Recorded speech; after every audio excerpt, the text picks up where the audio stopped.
Alright, I have a new project right now, and that's repairing the finish on the instrument cluster here. So, first things first, take it apart.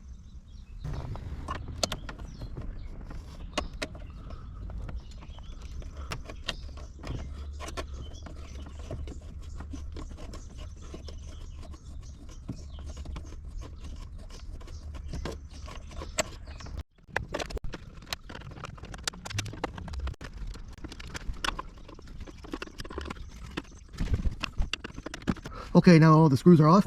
Double check to make sure that they're all out before you start yanking. Should be 2 here, 2 there, and 3 up here. So you should have a total of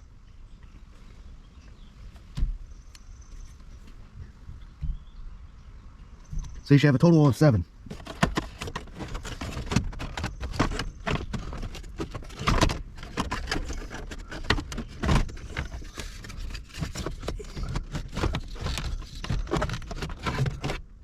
Alright, there we go.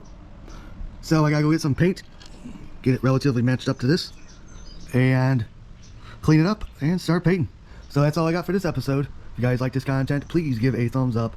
Don't forget to hit the subscribe button. Don't forget to hit the notification bell. That way the algorithm knows that you like this content. Alright, later.